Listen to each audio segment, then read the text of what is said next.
Ladies and gentlemen, welcome in to another football recap of Bussin with the boys. Got a big one. Divisional round is in the books. Before we get started, please do me a massive favor and subscribe to this podcast. If you're watching on YouTube, that would be big time. And then also, if you're already watching, might as well throw a comment in there as well. You can say whatever you want. Nice, not nice, anything in between. But let's just have a little fun. Helps the algorithm. It's 2026. Every year, we reset the mind. We think to ourselves, hey, this is the best year yet. And so far, we got a lot of irons in the fire. I think this is going to be the best year of Bussin' with the Boys.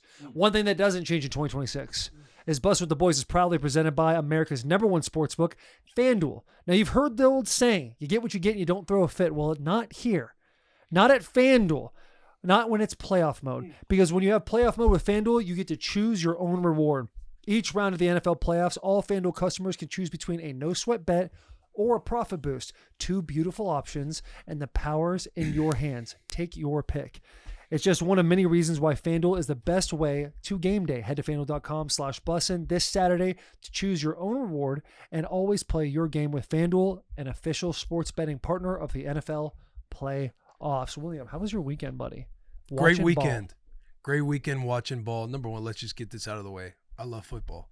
I love football. The games we get to witness outside of the Seahawks Niners, but even that one. Even that's like, you're like, good, we have one of these. Yeah. You needed that because every game was touch and go, multiple overtimes. Yeah. And you get to watch Seattle just beat on a beat up 49ers team. You're like, okay, good. Yeah, Seattle just being a machine of a team.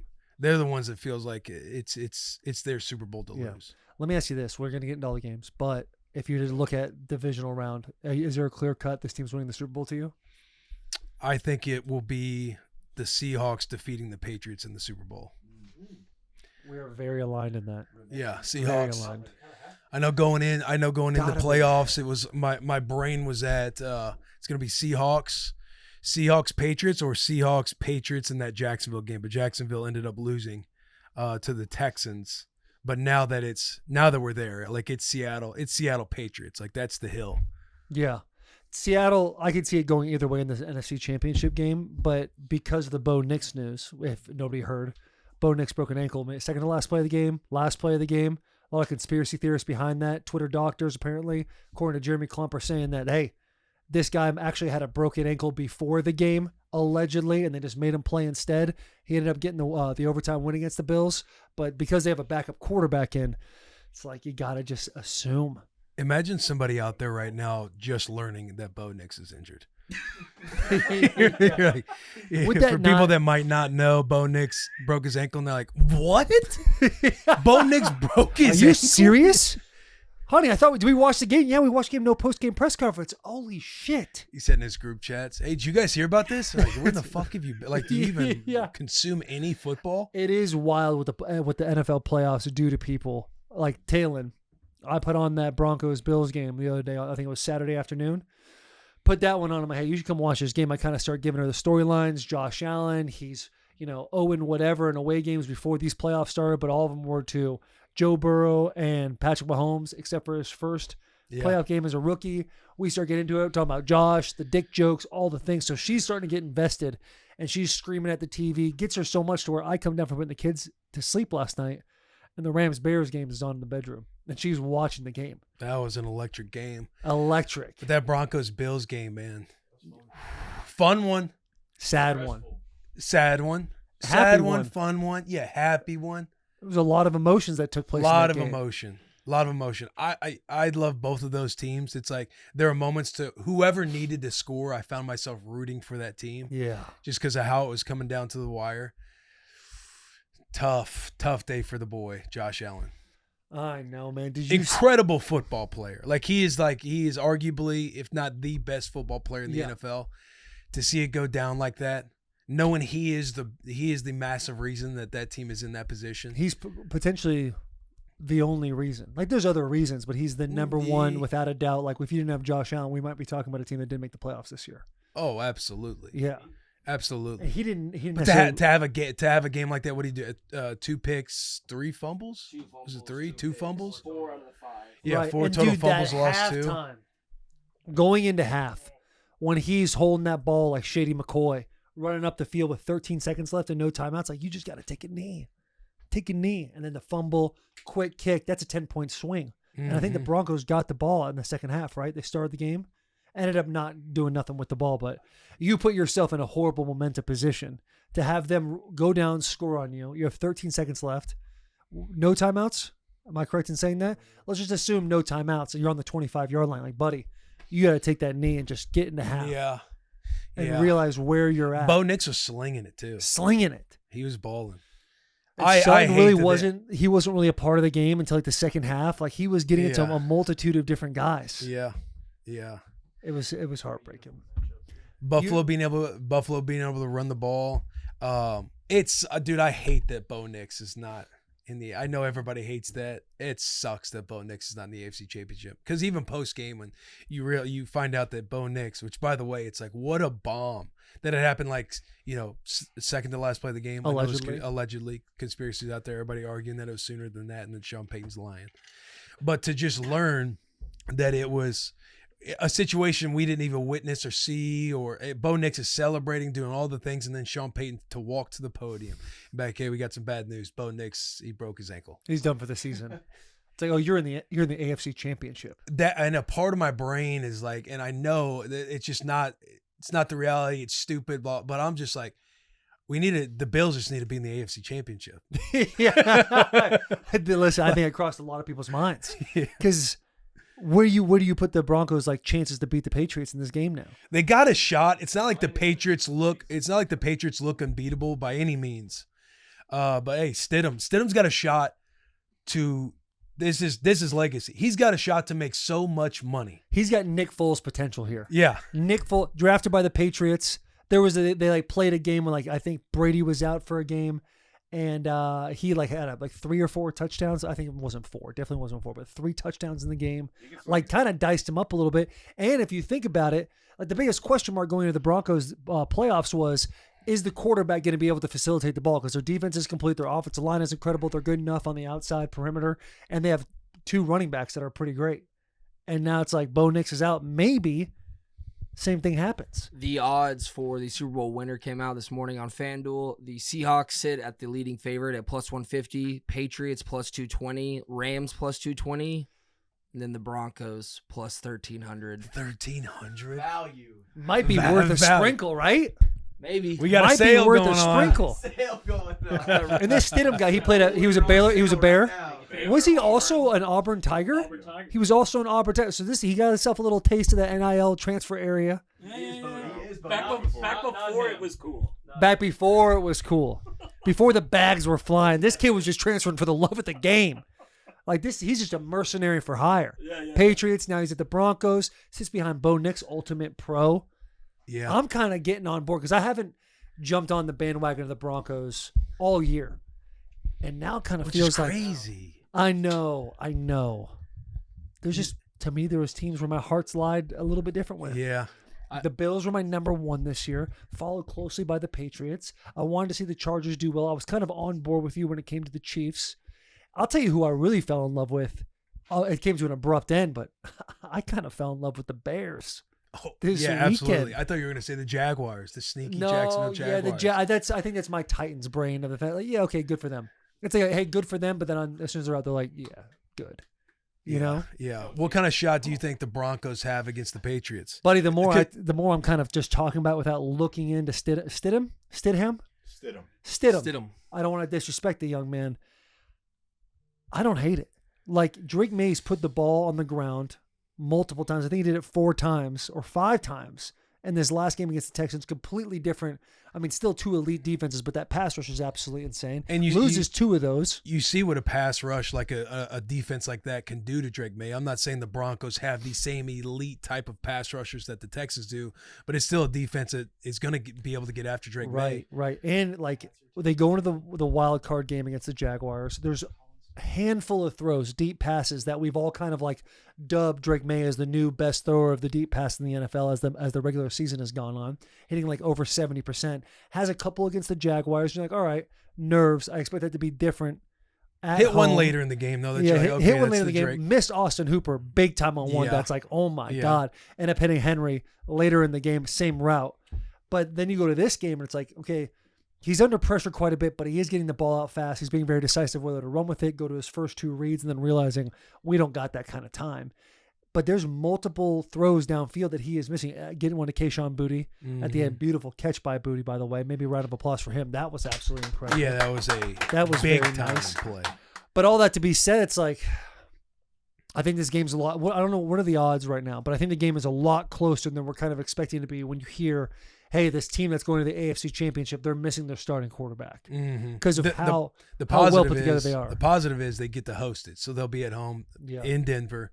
And again, the defense that the Broncos do have, like you watched the Patriots-Texan game, like I tweeted it yesterday, like I couldn't take a piss without a turnover happening. Yeah. It's like I'm sitting there trying to squeeze one off here, and that Charles like, oh, another fumble. And you go out there, the way these teams were putting the ball, turning the ball over, the way that the Texans were able to get after Drake May, I see like the Broncos should be able to do something similar. And it's like if you're the Broncos Stidham, that offense, you could only need about 17 points to win. Maybe. But I mean, Josh, they put 30 up on him with nobody at receiver, with James Cook, who had multiple fumbles, or not multiple, but a fumble-prone running back throughout the season, and had one in the game. Josh Allen had multiple, but and they still put up 30 points. Josh Allen and that Bills offense, even though they did have all those turnovers. But I'm just talking like, again, looking at what the Patriots offense did against an elite defense like the Texans, like the Broncos should be able to suffocate them a lot more than they were able to the Buffalo Bills. I wonder if I want to see the weather report in Denver as opposed to New England, because a lot of things that I've been seeing is like, when I think about cold weather games as an offensive lineman, I'm thinking opportunity. These guys are going to be slower. They're going to be more cold than I am. The hits hurt more, but you're like, it feels like football to you. Like everyone's kind of slowed down. It's equalized for you a little bit to where I feel like as an offensive lineman, I have the advantage. Putting into perspective of these quarterbacks, their bare hands are out the whole time. They don't feel their hands. You see a lot more balls on the ground. The weather, which one is this? Denver. This is Denver. So 41, 29, sunny outside. It's a little bit different. New England, I'm assuming we're having overcast. We're in the teens, right? Probably. Yeah.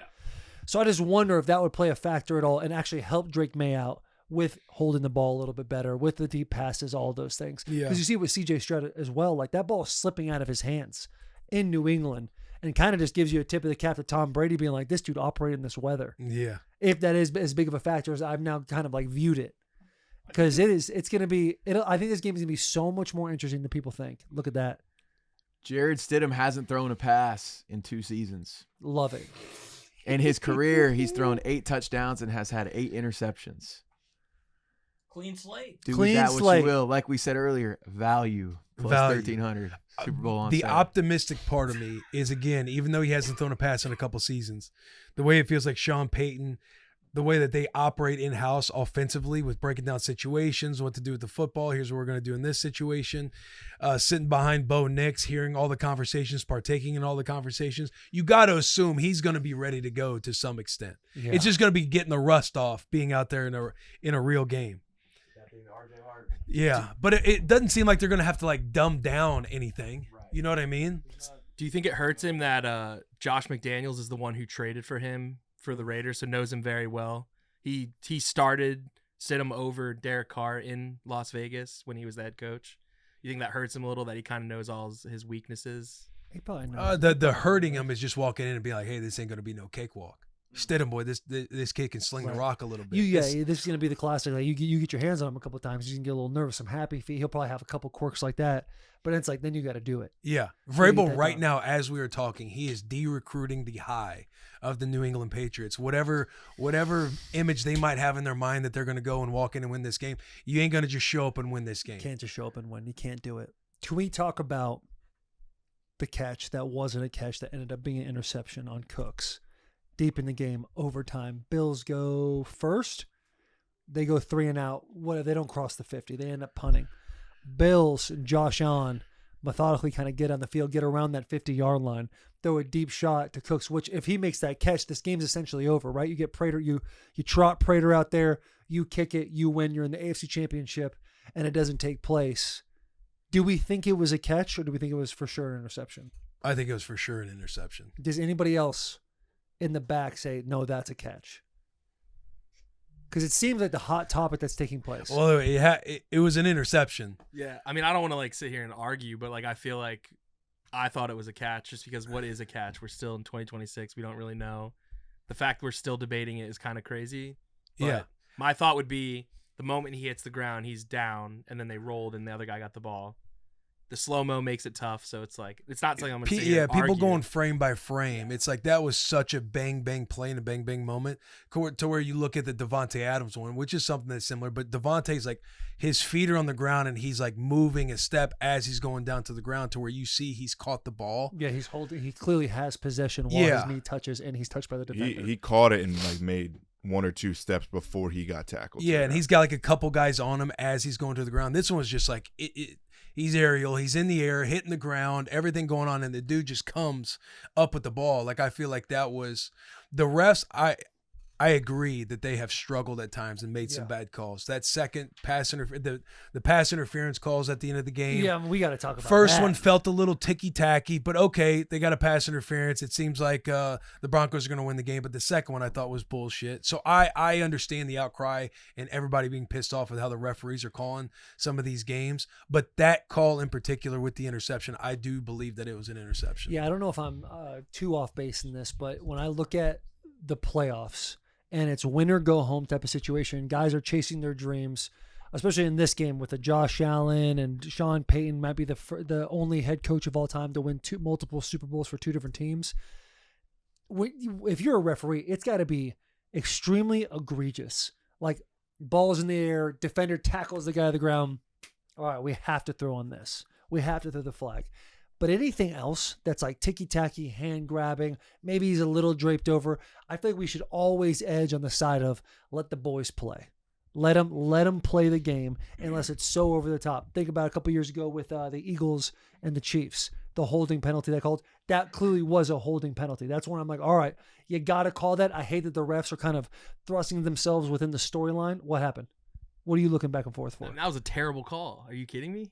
In that Super Bowl? I thought it was ticky-tack. I think that's what he's saying. Oh, I thought he said it was a that's what great he's going call. to get to say. No, Taylor is saying it's a I'm great saying call. it was a good call. Oh, my. Oh, no, that's ticky-tack. That's ticky-tack. Oh, it's ticky-tacky Give when his Philly- give hands Philly- holding him and the jerseys way far, like Oh a my. yard apart. Give the Eagles that Super Bowl. That was ticky-tack That was bullshit. as ticky-tacky as it I gets. see who I'm talking to now. Yeah, I see the two. Huh? Also an Eagles Birds fan, Chiefs hater. They're finding love. To me, I look at that. I'm like, yeah, dude, he wrapped his arm around him. He pulled the jersey. It is what it is. Ticky-tack.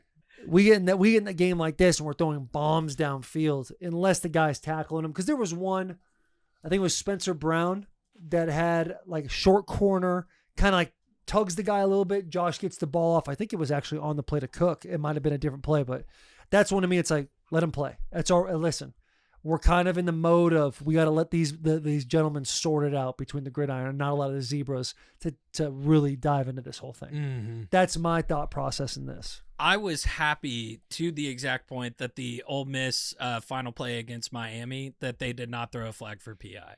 Like, I think that is a perfect example. That moment right there was a massive outcry that was pass interference. I do believe that was pass interference. Yeah. With, just in the way that game was going, we'd just love to see another play. Let's see if Ole Miss can get it done. But everybody's exploding over that not being a pass interference call, and that just happened last weekend. Then you get into these situations, and you're seeing why they're throwing flags for these pass interference. You can call them ticky tack, whatever. So the pendulum just swings every which way. Overcorrection after overcorrection. Yeah, everybody just sees the zebra stripes. They just want consistency. Yeah. So they want consistency. So you're looking at the semifinals for the national championship in Arizona, and you think the NFL referees were influenced by that? No. Okay. I'm saying the way everybody's human mind is working to where they are so bought into this should have been a pass interference call. I can't believe it wasn't pass interference. Hey, let him play. Then you got to kind of buy into that. Then if you're watching your team get called against something that seems a lot more ticky tack, you're like, well, why are they fucking calling this if they're not out there calling that? You know what I'm saying? Yeah, I think we keep the laundry in our pockets. Yeah. Unless it's so over the top, it's like we have to do something about this. Yeah. Because if you're, was it Tre'Davious White, walks up to the referee, yells in his face, kind of honestly, to me, it was like a Kobe basketball moment for that referee that kind of just sat there plain faced, and he takes the helmet, throws it on the ground, he just quietly takes like 2 steps and just tosses the flag in the air, gives him another penalty. I was like, this ref kind of just body bagged White a little bit. Kind of body bagged him a little bit. Yeah, you can't be slamming. Can't be slamming your helmet on the ground. You're getting a fine too. You're gonna be headed off to Cancun. It's a heartbreaking situation. I feel terrible for the Bills because I was really in the camp of, hey, we get to go to the parade. This is the perfect playoff scenario for Josh Allen and get through without having Lamar or Mahomes or Burrow in the playoffs. This would have been amazing to see not only Josh Allen but the Bills to finally get it out, like finally figure it out and get it done. What do you make of everybody kind of putting the target on Josh Allen for he just can't get it done? He's the reason that the Bills lost this game. Putting it kind of all on him because, again, you get to this point to where you are in the playoffs without, Burrow, Mahomes, Lamar Jackson, and you just feel all the commentating going on to where they've dialed in and are going after Josh Allen for this loss. Yeah, I think people who are comparing Josh Allen to C.J. Stroud right now, of like, oh, you praise Josh Allen for how well he did, but C.J. Stroud had a similarly bad game. To me, it's not the same. Like, you're not here. You're not in the divisional round without Josh Allen. Josh Allen didn't play particularly well in this game. He missed multiple throws. He had multiple turnovers. He was loose with the ball. He didn't keep it up here. But it's that kind of savvy backyard football-ness that has gotten Josh Allen to the place he's at. I think the noise is a lot louder. I don't think it matters how loud it is to the public. I think you can see it in the press conferences. I saw a clip that someone put out of like 2019, 2021, 2020, like Josh Allen in these heartbreaking last minute drives where he like gets, defeated by the Mahomes and the Burrows and the Lamars. And you see him handle the press conference. He's like, yeah, it's really heartbreaking. We'll get in the offseason. We'll do whatever. And every single season, it's more and more sad to the point where we get to this 2025, 2026 playoffs, and he's in tears being like, I've let my teammates down. And then it cuts right over to Deion Dawkins, who hears him make that comment. He gets choked up. He starts crying about it. And a multitude of guys being like, dude, this guy's putting it all on his shoulders. It's not on him. It's not on him. You as a player watching all of those post game like interviews, you just understand as a player like how you're able to you witness how close this team is with each other, and at the end of the year when it is all over, it's going to be a completely new team the next year because changes get made. The game is the game. There's no new head coach. Yeah, new head coach now. McDermott getting fired. Yeah, what do you guys make of that? I know you guys are going into that, but yeah. But it's not like it's going to be this momentum thing that goes into the next year. You know that this is kind of a bow is on this season. I think what sucks too is when you look at the C.J. Stroud, Josh Allen comparison and these two like heartbreaking style shitty losses, is there's never like a thought in my mind that Josh Allen is getting some type of yips or folding under pressure. I agree. Or he's like a gamer. He's an elite quarterback who had a tough game, and you see the way he's reacting after the game, takes it, wears his emotions on his sleeve, understands that he missed out on a huge opportunity. To whereas like when I'm watching CJ Stroud, I'm getting into the last couple of drives or the last drive of that first half where he's just missing these incomplete passes. He's missing guys, and you just kind of see the look on his face. It's like, oh man, this moment feels like it's on top of him. I never get that sense with Josh Allen to where it's like, oh, this quarterback's in the playoffs, he's going to lose at some point.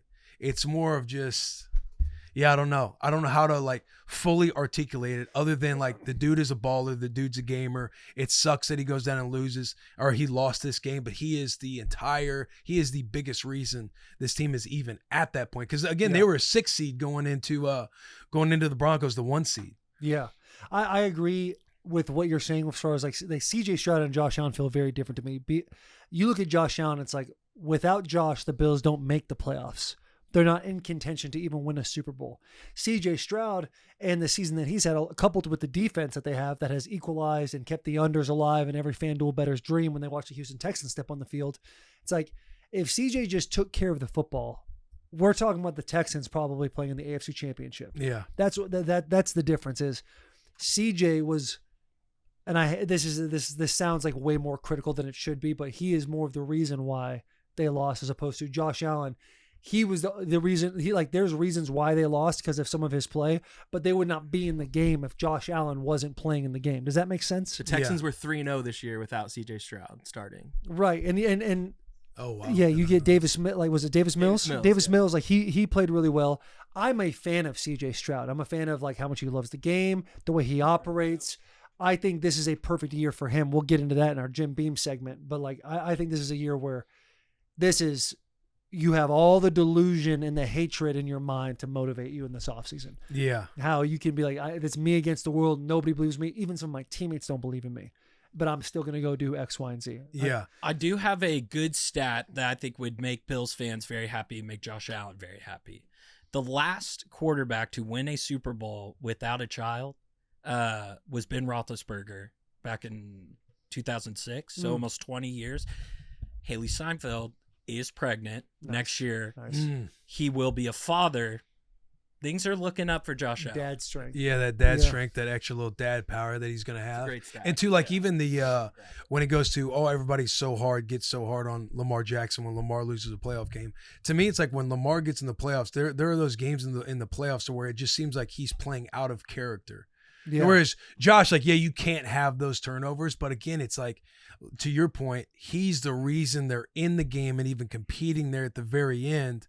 Whereas on the Texans one, you're in the game because that defense is so elite. Like, New England could have ran away with that one. Yeah, like Josh Allen has created enough evidence for us to fall back on, hey, like we know you're going to make those mistakes, but at the same time, like you're the reason why. Because you play this way is the reason why we always have the opportunity to essentially be a Super Bowl contender.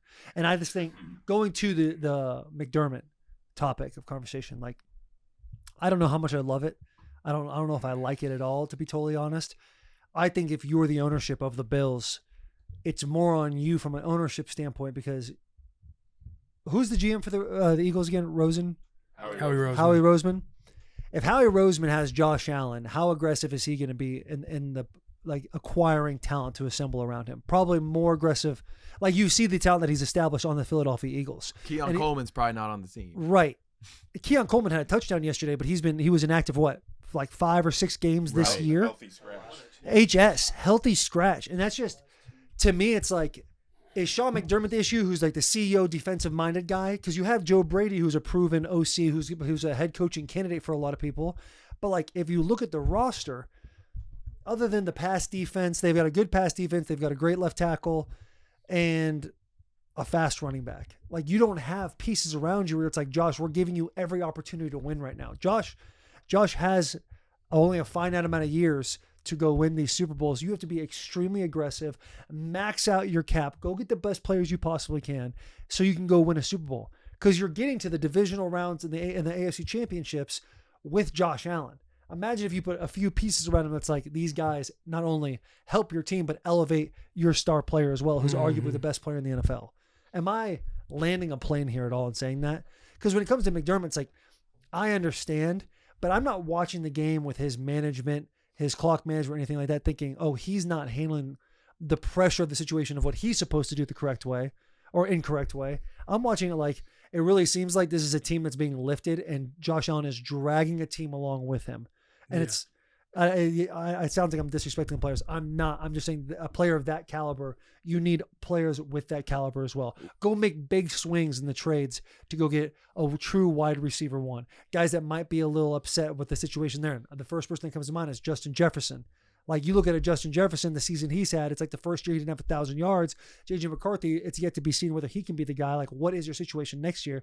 I'm sure Justin Jefferson's agent is getting a call, relaying that information to him and being like, I would love to play with Josh Allen. I know I'm going to get the ball. I'm going to have 10 targets a game. And if you get that, now you have a wide receiver one that you have to now defensively scheme for, which is going to allow the Shakirs and the Colemans to have more one-on-ones, more open space. Whether they're a lead or not is irrelevant because you've leveled the playing field with just adding one addition. Right. Because your offensive line is good enough. Yeah. I think Brown and Dawkins are great tackles. They're awesome. In the middle, I'm not as familiar with, but you have kind of everything you need. Yeah. And so getting McDermott out of there, you're just now adding a new wrinkle to your offseason that you don't need to add when you could go in and get people. Right. It's just having other pieces, because right now when you game plan against the Buffalo Bills, it's all about Josh Allen. Allen, it's not the defense, it's not the guys around him. Like, obviously there's a level of respect because James Cook is a stud. They have those 3 tight end, those 2 and 3 tight end sets that they utilize and build a good offensive game plan around. But the target is always Josh Allen. Right. So if you have other guys around him to where they're winning because of other people outside of Josh Allen. It's like every time they win, it's because Josh Allen is having some incredible football game. Right. Yeah. And then you look at the Broncos, man. You're just heartbroken for them too. Heartbroken for the boy Bo Nix. Who do you think Yeah. gets the Bills' job? Who you think what? Gets the Bills' job. So Man. you bring up another point. Right dude. now, if I'm a coach who has signed with the team, so if I'm a Harbaugh signing with the Giants, who's it, Stefanski with the Falcons, right now I'm trying to pull a college football portal move on everybody. Yeah, exactly. You're like, hey, okay, how wet Stefanski, is the let me ink? dip out of here. Yeah, how wet is the ink? Because right now, anybody who's made any progress with any team, hey, Titans are dialed in on these top 3 candidates. What is it, like Nagy? Who else? Nagy, DC for the Packers, and Saleh. Yeah, Those are the Saleh. 3. I know Brian Flores is getting a second interview with the Steelers. Every coach on the market right now is pushing pause and telling their agent, hey, until the Bills say I have 0 shot, try to get me in a room with the Buffalo Bills to become their next head coach. And if you're the Bills, like, you just elevate internally. Like Joe Brady is a massive head coaching candidate that people have wanted. Yeah. Do you just say, okay, this is our guy now? You know. as But then of- to me, it turns into, so why would we get rid of McDermott? Because you had the OC. Like if Joe Brady was like, I'm going to leave this year to take a head coaching job, I understand the, addition by subtraction kind of method that takes place with Joe Brady. But if that happens, it's like, dude, we had all the pieces. Yeah. As of about 5 minutes ago, the Bills promoted Brandon Beane, their GM, on top of his current role to president of football operations. So they're saying he's going to lead the entire search. So it's going to go down on him. Friend of the show. Friend of the show. Friend of the of the show, show. Brandon Beam.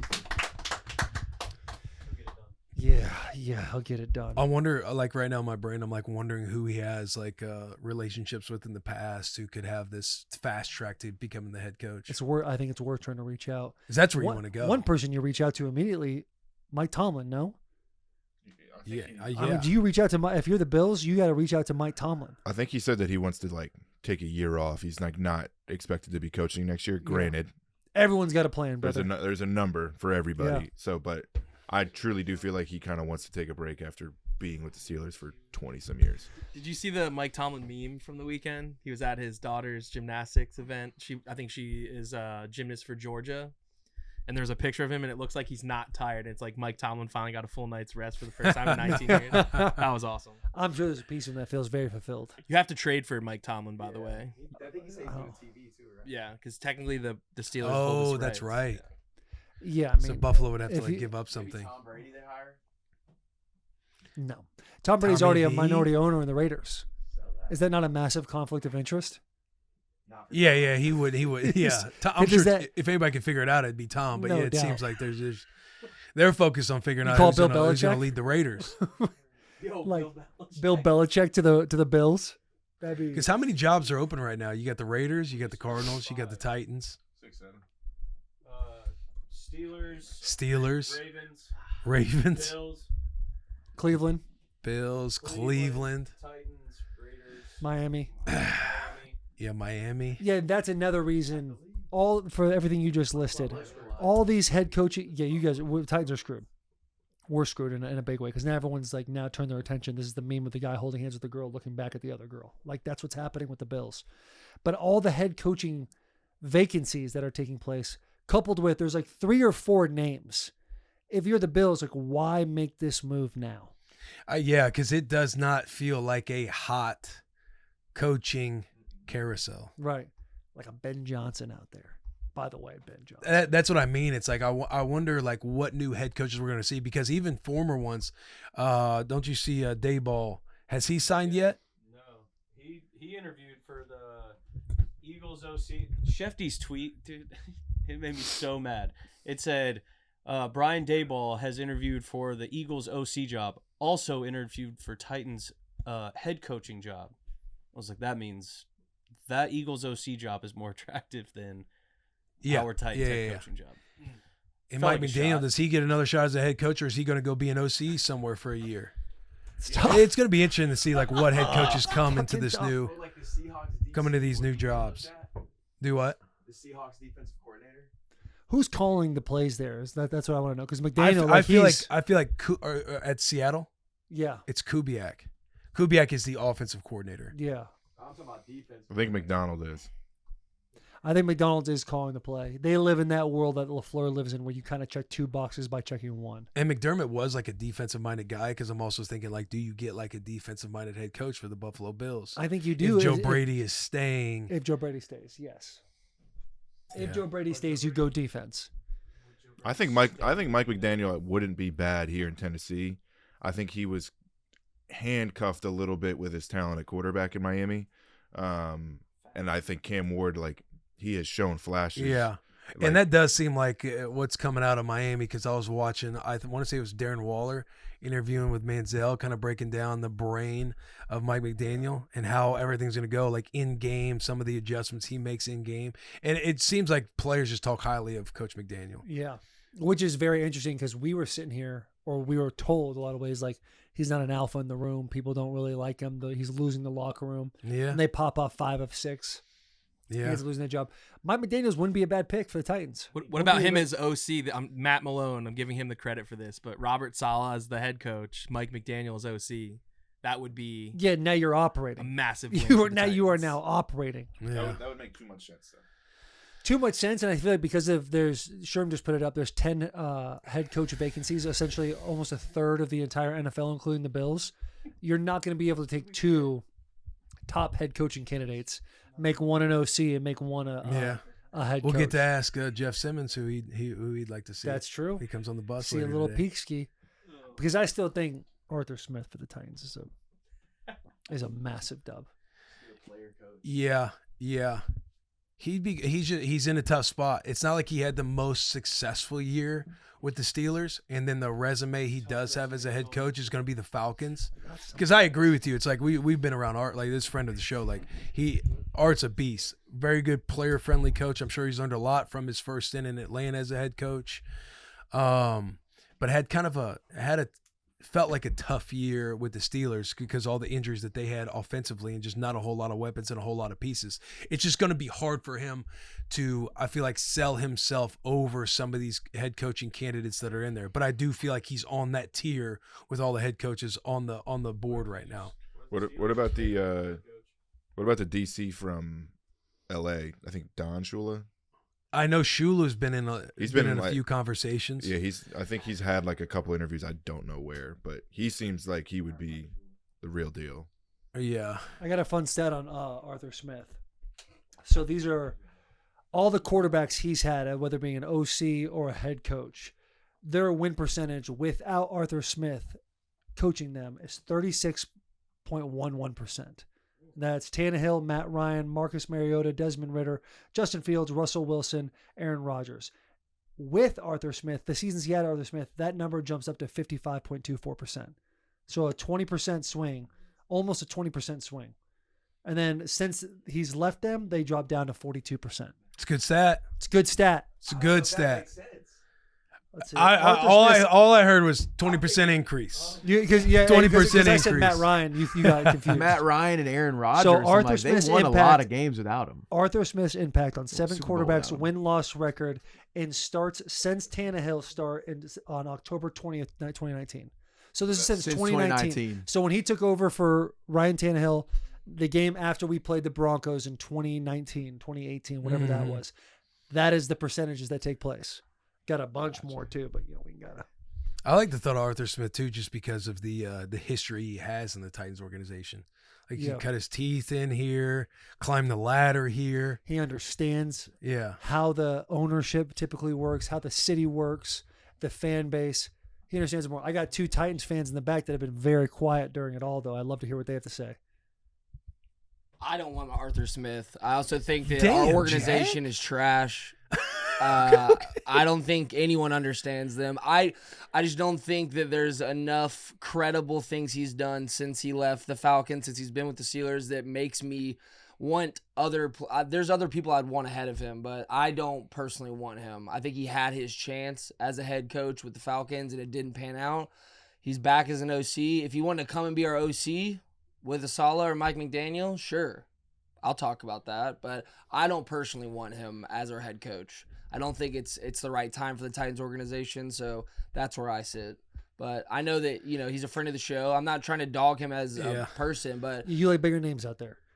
Here's another stat. Arthur Smith is the only offensive coordinator in modern NFL history to elevate 7 different running backs to 1,000 yards from scrimmage in a 7-year span. Derrick Henry. He went from, let me look at this real quick, 1,540 yards. Derrick Henry the next year, 2,100 yards. Cordell Patterson, 1,100 yards. Tyler Algier, thank you. He had 1,100 yards. Bijan Robinson, 1,400. Najee Harris, 1,300. Jalen Warren, 1,200. And Kenneth Gainwell, 1,023. He knows how to run the football. Knows how to run the football. Knows how to run the football. 3 of those are generational talent. Hey, I'll take Arthur Smith as the OC of the Eagles if he doesn't get a head coach job. Sounds like a great coach to me. I would assume Art would be like a sought-after OC like in this carousel, but it seems like he wants a second shot as a head coach. It's tough, too, to hold the Falcons' stint against him because of just the situation with, Mariota, Ritter. Yeah. Like, not a whole lot of pieces. Yeah. Go ahead, Sherm. What you got? Will Compton and Taylor Lewan, I want to publicly apologize to you and our listeners. The last non-father to win a Super Bowl was actually Aaron Rodgers. So just want to put that out there. That was 2010. Aaron Rodgers. And I'm done. So 16 years. Good accountability. Hand up. Good job. It was Aaron Rodgers. That was Not nice, been- Sherm. not been about the Super Bowl. Still a fun stat. Let's see what else we got here. All right, so we hit on Broncos Patriots. Or we Yeah. hit on Broncos Bills. Felt like we hit on Patriots Texans. Yeah, we can go to the NFC in a second. Let's quickly talk about a taste of the offseason real quick. We want to taste the offseason. Yeah, for the Houston Texans. We want to pour one out. We're going to pour one out for them.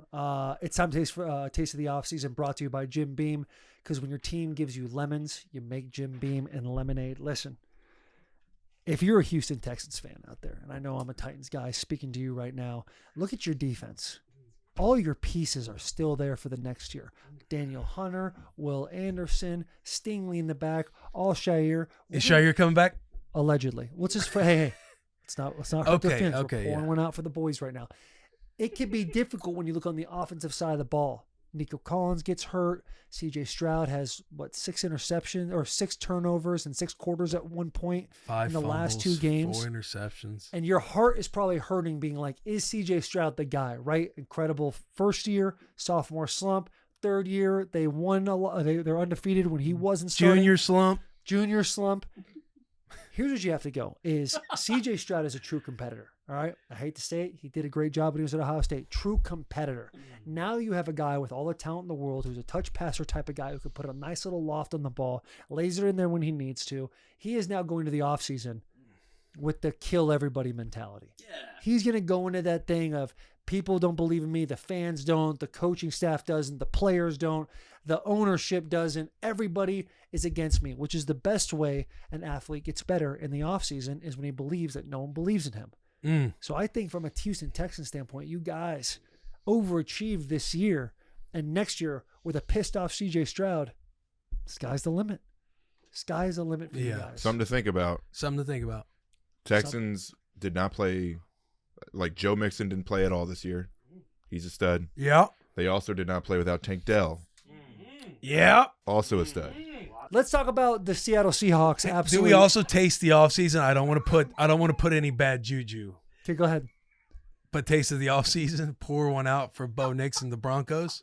Yeah. Or we don't want to touch offseason and Broncos yet because they're still in the season. Pour one out after. And the line's It's like only a 4.5. I saw Sherm pull that up. Like that's not a bad line. It's not a bad line. Not a bad line. It's I like mean, you- Rams Bears were 3.5. That's 1 point more. Yeah. Pour one out for the emotion you're feeling with Bo Nix, but the optimism, you got a shot. Right. Still You got pour one lemonade. out. You take your Jim Beam, your lemonade, you mix it together, and you're pissed off about the idea of Bo Nix not being there. But halfway through that delicious drink, you think to yourself, oh, "We still got a shot." And then you're watching Stidham highlights, being like, "Opportunity." Baylor That's legend. all this is. That you Put on just- some Baylor film. You just cracked the code. Yeah. A thank nice you. Jim Beam and lemonade and Stidham highlights. Yeah. To where now you're hitting the boys up and you're like, fellas, everybody's sleeping on us. You guys being all negative in the group chat, and you just send the link, be like, "Talk to me after you watch this." Kinda nice. Boom. Kind of nice. Because I kind of like Stidham. I have watched no film. I've watched 0 film on him. Good Saw- looking cat. Saw a clip. Handsome boy. cat. Handsome boy. Saw Saw a photo of him. I mean, He's that's how- real. I don't want to bring Nebraska into this, but I watched the UNLV quarterback. I saw one clip of him. I'm thinking, these guys, they got the vibes back. Yeah. They got the vibes back.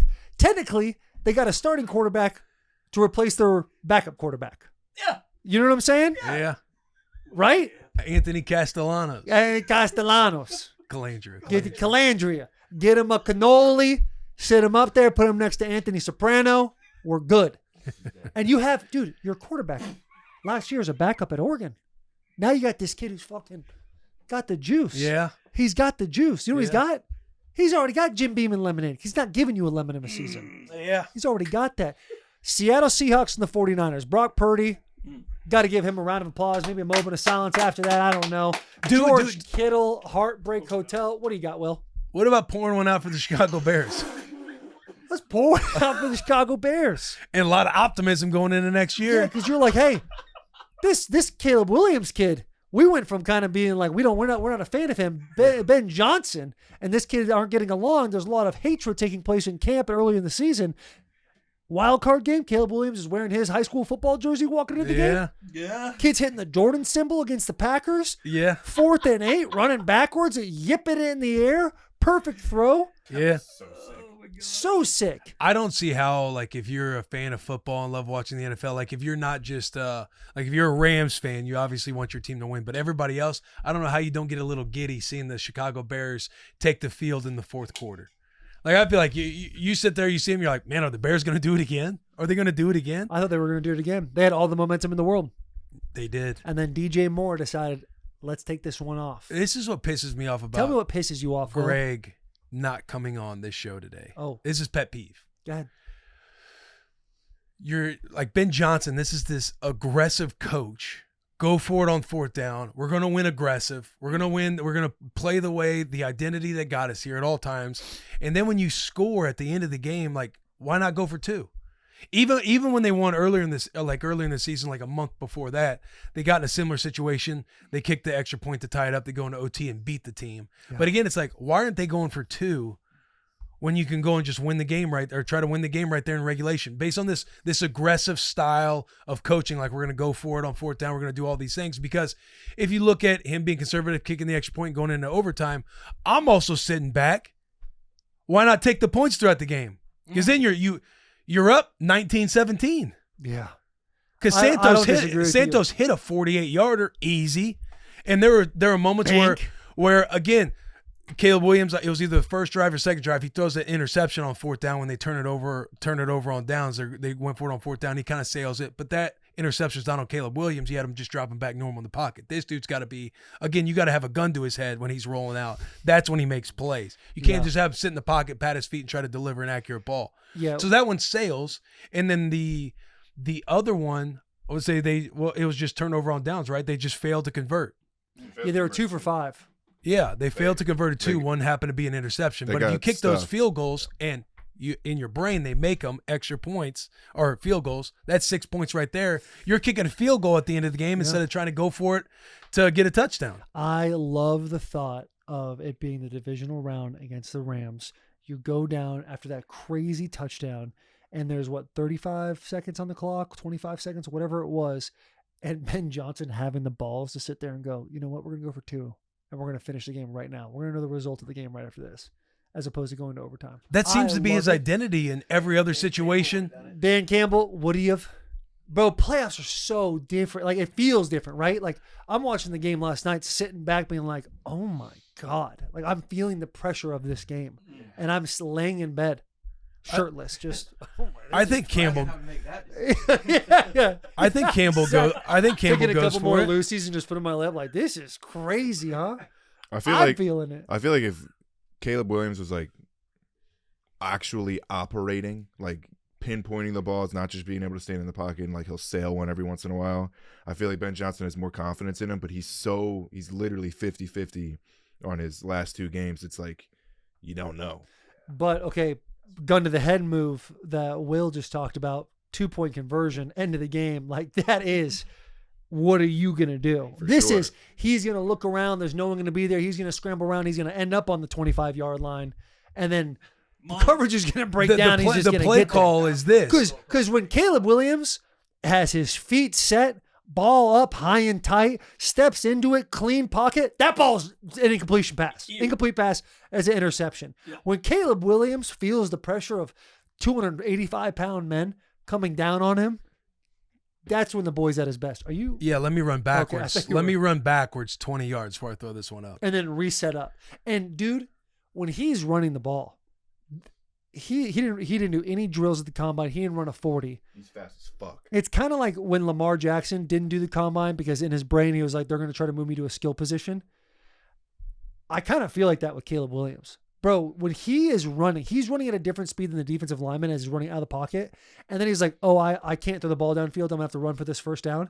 The gear he hits is incredible. I think he has the most amount of plays, over 20 miles an hour. I don't know if that's through everybody or just from quarterbacks. It's got to be. But even still. It is so impressive to watch. And if he could just figure out basic quarterback play. Do you know what I'm saying? I like all the things that the kids are doing right now in the playgrounds where they're running up and people are saying Mahomes ruined the game because these kids are just doing this. He's got that down pat. He's got all that down pat. Yeah. If he could figure out to step up in the pocket, hit the hips and just throw it. His arm is unreal. Incredible, dude. And the play call, too, for Coach Johnson at the end of the game is just you talk into Caleb Williams' headset and you just say, hey, call your play. Right. Do whatever you want to do. Yeah. I'm going to call this play for you right now, but do whatever. I'll tell you what, here's how Ben Johnson can learn from this season to his next season as a head coach in the NFL. Every game going into the season, there needs to be an anonymous letter at his desk, threatening his family or some sort of attack that's going to take place if he doesn't win the game. It's got to be that dramatic because it seems like the more pressure you put on Caleb Williams, the better he is. That's that's been in the situations that they were in all year. Again, it's still, I've thought about this too much. I'm like, why are you not going for it on that last touchdown, going for two? Yeah. I thought about it then, but then even the pressure in my brain was like, oh, that's too much. I know, but bro, think about, even if it's Dan Campbell probably goes, but Ben Johnson's his OC when this stuff has happened. Obviously, they're still aggressive this year without Ben Johnson, but you play this aggressive style, and then all of a sudden, when you have a chance to just win the game, you go out right there on your sword if you have to. Because it's like I'm scrolling through X last night and I see Schrager talking about it. I humbly disagree with the sentiment from the halftime show. Ben Johnson's been aggressive all season on fourth down, part of the Bears' identity and what they are about. In this weather, a field goal attempt is not a sure thing either. Be what got you here. And to me, it's go for two. Go for two. Yeah, you sold me on it. And how many times are we going to see a message like this at the end of every postseason where somebody's just being overly aggressive? When are those teams just going to win the Super Bowl? Yeah. Because I feel like we get those every year now with the analytics and going for it and being aggressive on fourth down. It always ends. The season always ends with some failed attempt on fourth down, not taking the points. And it's hey, disagree. They need to be who they are. Be what got them there all season long. Right. When are those teams going to start winning the Super Bowl? Well, the most conservative team this weekend still has an opportunity to win the Super Bowl, and that's the Rams. 3rd and 7, right before the 2-minute warning, running the ball. Tough. You tweeted about it. Clump this morning, I forgot to dap him up. He gets in my face about not dabbing up. But the second thing he says to me is, Sean McVay's just not going to throw the ball.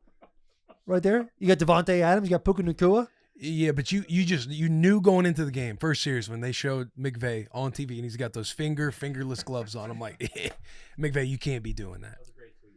You can't be doing that. Yeah, you got the beanie on. Look, I get it. It's cold. It's cold. But when you look across the field and see Ben Johnson and he's got the sweatshirt on. He's got the stuff to stay warm up top. But when he's bare hands and just a hat on, you're getting alpha right there. I knew it was going to be a tough day for them offensively. Right when I saw McVay and he's holding the play call sheet and he's got his fingers sticking out of those gloves. It seems like they could transition to mittens, but you can't. Right. Yeah, you kind of pop them over the top. Yeah. I know what you're saying. He learned for sure. Yeah, classic 90s burglar gloves. I'll have to shoot him a message. Hey, we can't be having this shit. Next week you got to tape your fingers. White tape? Yeah. That would look nice. Yeah, that play, that 3rd and 7 pissed me off. Seeing that, it's dude, what are we doing here? The whole year you've thrown the ball. You have the MVP of the league. You have Puka Nacua, who's the best wide receiver? We can say the best wide receiver this year? Yeah? Yeah? Yeah. Devontae Adams can route up anybody in the entire world. You can run it.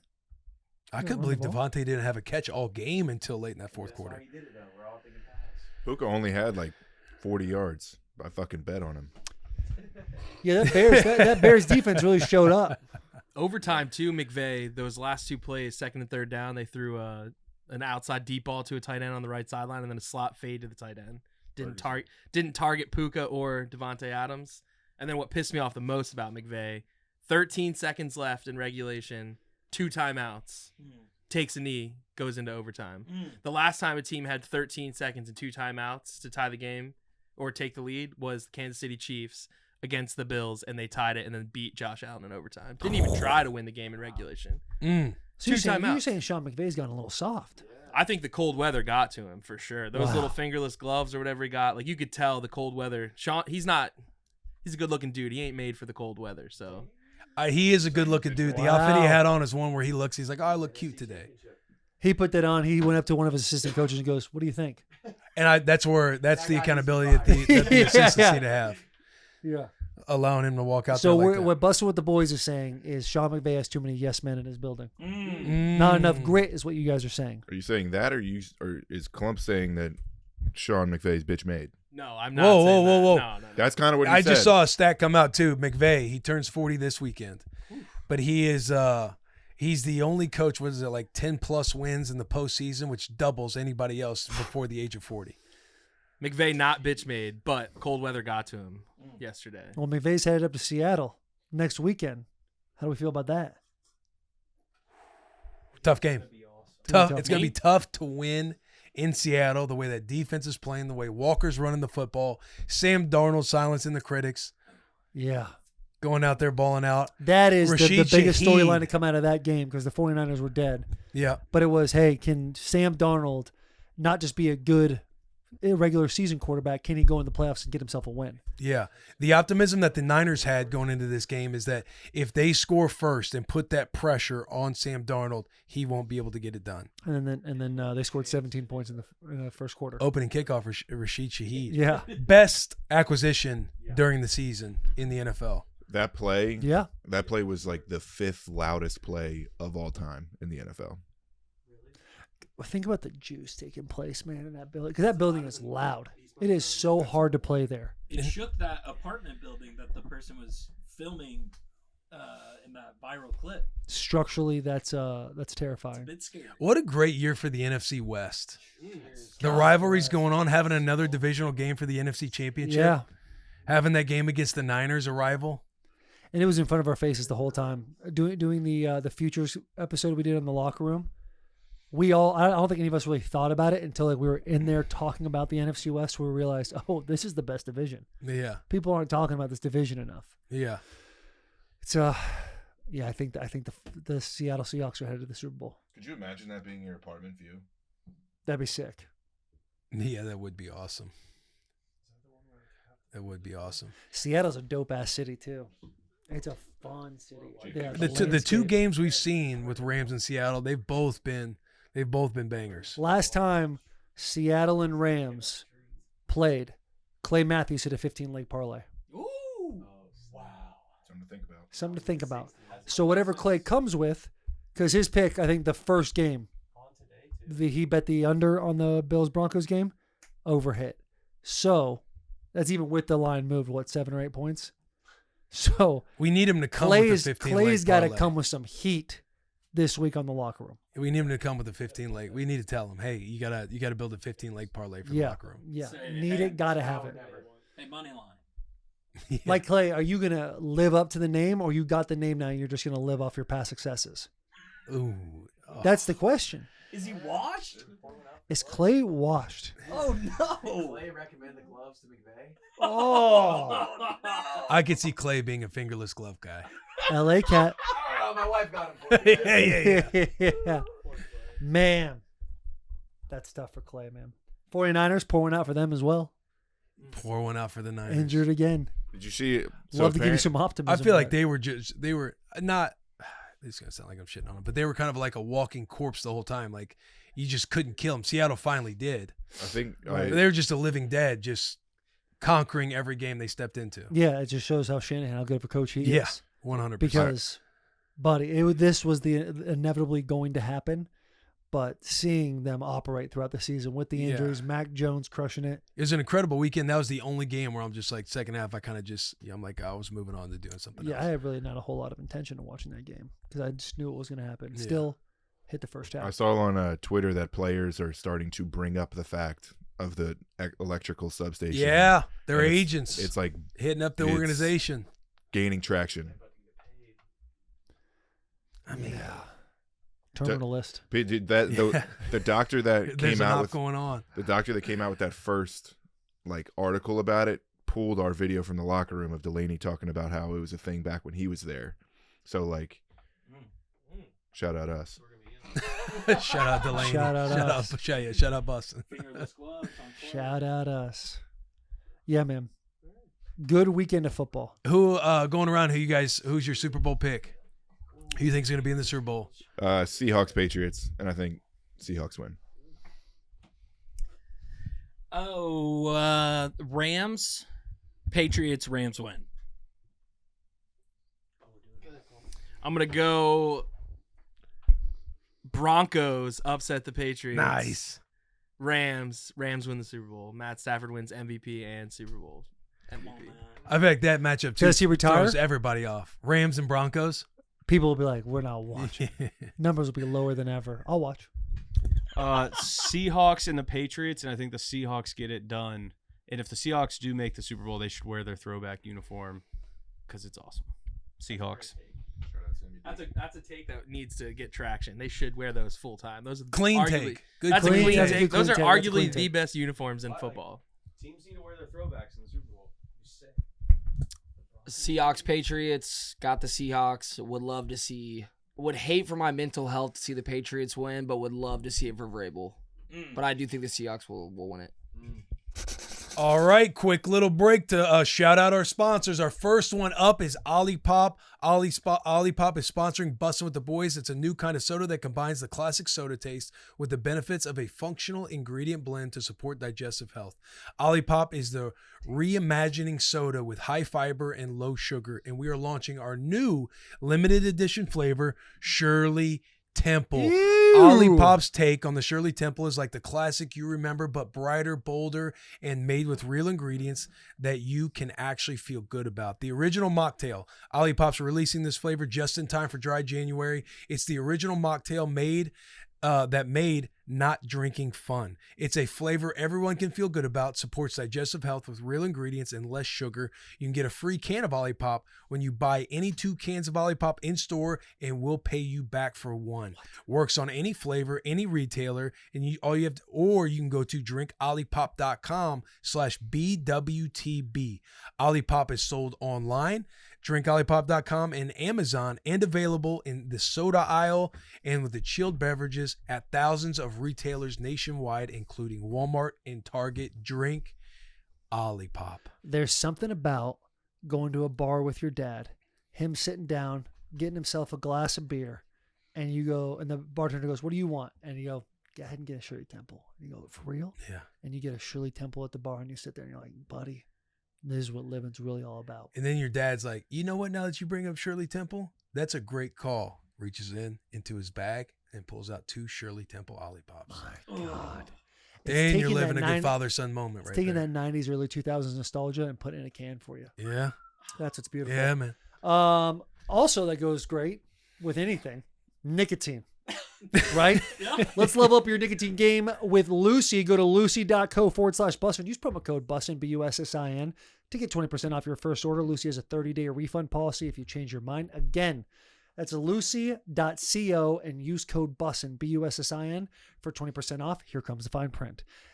Lucy products are only for adults of legal age. Every customer is age verified. Warning, this product contains nicotine. Nicotine is an addictive chemical. William. Last but certainly not least, Certainly. Form Energy. Form Energy delivers best-in-class taste with natural flavors and zero sugar. Form Energy has natural caffeine derived from green tea. And Form comes in a variety of flavors like Screamin' Freedom, Rocket Pop Inspired, Grape Smash, Blue Blitz, and Orange Fury. Perfect for those who put in the work. So if you're somebody who wakes up early in the morning, gets a workout in, puts in a full day of work, and still gives it their all when they come home, you are a Form Energy guy. Form Energy. We do the work. Back to this episode of the Bussin' Football Weekend Recap. Seahawks, Broncos.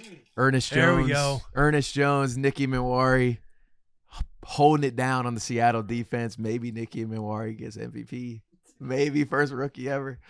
Oh, yeah, I got Seahawks. What if it goes Seahawks, Patriots? Patriots on the goal line. Last play. That'd be electric. Drake May throws the ball. Seattle picks it off. Minwari picks it off. Just same situation and Same flip it. exact situation. Who do you got? You got the Seahawks winning it? Yeah, I got Seattle. Seattle winning. I'm going to go Patriots, Seattle, and I got the Patriots winning. I like the Patriots. I like the pressure. I like Vrabes. Daddy Vrabes getting his first Super Bowl as a head coach. Yeah. And the Titans. And the Titans. Hey, It's not good. Come on, man. Finalizing their head coaching searches are crazy. Yeah, it brings up a good point, too. We're looking for people for sure. Does Braves have to cut off his piece if they win? 100%. 100%. Like that is, we're calling Elatrosh. Does he fulfill his destiny? Yeah. When they win this AFC Championship game, I do think he needs to answer the question and say, yeah, I'm willing to cut my piece off to win the Super Bowl. Do we go to Super Bowl media days when Mike Vrabel takes the podium and ask him that question? 1,000,000,000%. Have to. Show up with some scissors. Right. But little tiny scissors. I've come to fulfill Mike Vrabel's destiny. What we should do is if the Patriots make it, we should get like a gold pair of scissors, like in a stand that he can put in his office. And a little plaque. Amen. What's the plaque say? Peaceless since 2026. I don't know. Willing to do whatever it takes. So you just have it written in a plaque with that little Willing to gold do scissors. whatever it takes. I think that would be a gift that Braves would love forever. Yeah. Quick random one that's been going around on the internet. Which this is separate of the playoffs, but what team does Khalil Mack belong to? Raiders, Bears, or Chargers? He played 4 seasons with all of them. He had over 35 sacks for each of those teams. He's had a bunch of total tackles, a bunch of TFLs, and a bunch of quarterback hits. But 4 seasons with each team, every single team he produced for. That's a great Who question. gets to Is that claim a tier him? talk? Could be. He had drafted the Raiders. Like all 40 the sacks hype, with peak them. of everything, it feels like Raiders. Yeah. 40 sacks with the Raiders, 36 with the Bears, 36.5 with the Chargers. That's so many. That is nuts, man. But he's been on the Raiders for 8 years. 40. 68 TFLs. He was on the Raiders for 8 years? 4 years. 4 years. 4 years Four, for all 4, and those 4. teams. No. Mm-mm. No. No. They traded Mack so they could Shows bring you in how Will. badly the Raiders fell off. Well, They as had a far- clear space to bring you in. Yeah. That's a great question. I don't know the answer. That's a great question. I did have if we're wrapping up, I did have a fun little tier talk that gets y'all's personal insight on being on the sideline. All right. At Hawks Daddy. Hashtag Tier Talk. Every time I go to an NFL game, I catch myself watching the sidelines. Is it really just watching the last series and making adjustments, or is there more than what the average fan sees? Funny or tense moments, differences of being a rookie versus a veteran, routines, secrets. Great question. Big question. Loaded question. Yeah, as far as adjustments go, I feel like you're like 3 series in before like the offensive staff comes up to you because okay, this is the defense they've done. They're trying to take this away. We're going to move to X, Y, and Z in the run game. Yeah. This is what we're going to try in the pass game. Very intense, making adjustments on the sideline, and then once that moment's over, you get some funny moments. Yeah, sitting there making Tough. fun of a guy who maybe got beat in a play. Maybe making fun of yourself. Yeah, yeah. How big Hey, of a this lead? play's gonna show up. Oh God, I know. I already know it's Film's probably going to be going tough around on. right now. Film's Yeah. going to be tough on Monday, and we're only 10 minutes into the first quarter. Yeah. How big a lead did you guys need personally before you started making jokes? Or were you okay making jokes down? It could be a tie ball game. Yeah, on the line. like the last play of the game. And if there's like a timeout, somebody calls a timeout, Kodak timeout, you're joking around a little bit. Yeah. Got to keep it loose. Yeah. I don't envy that situation though. Being on the sideline. Yeah. And rookie versus vet, like as a rookie, like it's just quiet. Keep your head down. Yeah, rookie, you just like, you don't even really know what the game plan is. You're kind of just doing what they call. As you get older, you start to understand the chess moves that are kind of being put in front of everybody. But as a rookie, you're just like, I hope we win. That's what's nuts. Eamon Wari like runs his mouth so much. Right after the Seahawks-Niners game, he just tweets out trash. Golly. Hey, tonight's the game, national championship. I know. Miami, Indiana. Who you want? You're going Indiana to win, Miami to cover still? Yeah, my bet will probably be Miami to cover. Is it still 8.5? I'll pull it up. Speaking of like adjustments on the sideline, say the other team was able to like know what your adjustments were going to be, would that impact the game, you think?